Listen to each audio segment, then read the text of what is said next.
Observe your own habits for a moment. If you reach for your phone the second a room goes quiet, or if you find yourself scrolling through a feed without having made a conscious decision to start, you are experiencing a behavior that has moved beyond your control. This loss of agency is the primary symptom of an engineered dependency. Most of us view this constant connectivity as normal. We call it staying in the loop or unwinding after work. Because everyone around us is doing the same thing, we assume our screen time is a personal choice that we can increase or decrease whenever we want. But the platforms on your device are built by thousands of behavioral psychologists and software engineers whose specific mandate is to harvest human attention. They have designed these interfaces to bypass your rational brain and trigger automatic, compulsive loops. This design chips away at your focus and your discipline every single day. You are quietly handing over the steering wheel of your own mind to automated systems that profit from your distraction.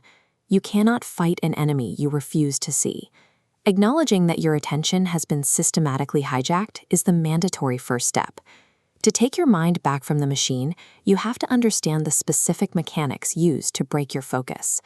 The process begins with the physical mechanics of the device. Endless scrolling relies on a frictionless design with no natural stopping cues. Because the effort to flick your thumb is so minimal, the action slips under your conscious radar. It feels harmless, requiring zero physical exertion. Psychologically, the swipe is identical to pulling a slot machine lever. The uncertainty creates the compulsion to check. In the brain, the largest dopamine hit occurs in the split second of anticipation before the screen moves. You become addicted to the act of seeking. To interrupt this cycle, you need to reintroduce friction. Go into your settings and turn off every non-essential push notification. By removing these external triggers, you reclaim the power to open apps only when you consciously intend to. Every swipe is a neurochemical transaction.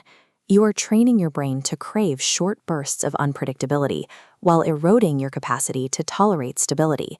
This constant barrage of chemical hits triggers the instant gratification loop. When you flood your brain with cheap dopamine for hours on end, your neurochemistry adapts. Your brain downregulates its own receptors to handle the influx. Because of this adaptation, ordinary life stops feeling rewarding. A quiet room or a normal conversation feels painfully dull. To achieve a normal level of satisfaction, your brain begins demanding heavier, faster doses of novelty. This creates a need for dual stimulation. You sit down to watch a movie, but 10 minutes in, your hand automatically grabs your phone.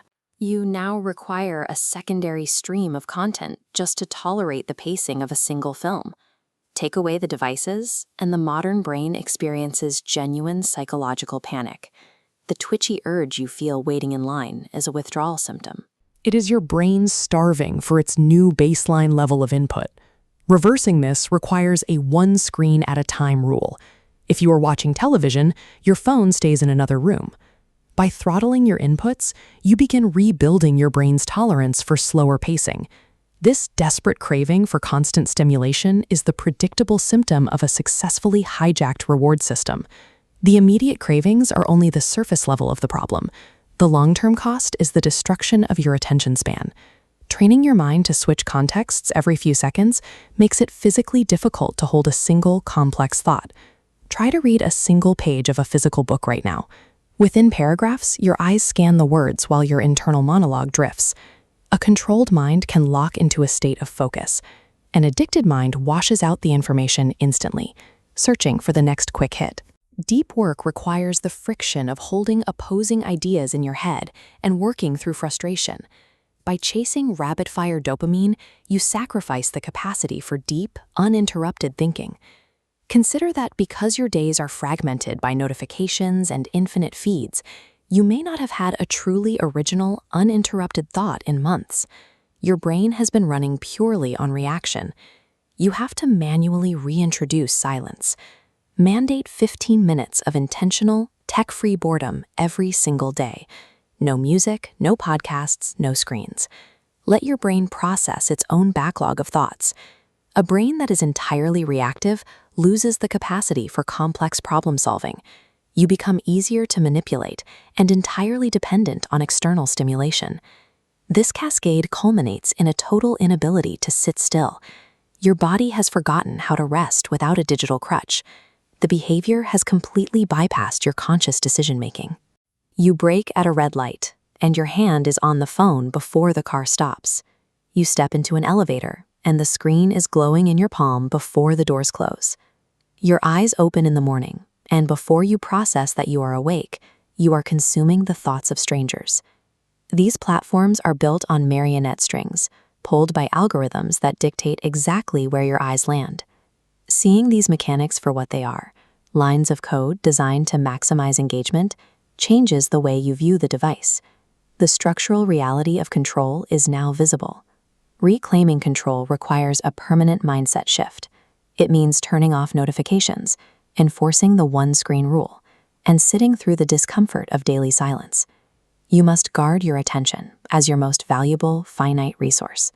The digital ecosystem was engineered to control your behavior. But understanding the neurochemistry of the swipe and the fragmentation of your thoughts gives you the power to sever the strings. You can choose to step off the wheel. The clarity is yours to reclaim. If you're ready to take back control of your mind, leave a comment below, hit the like button, and subscribe. Stand guard at the door of your own mind.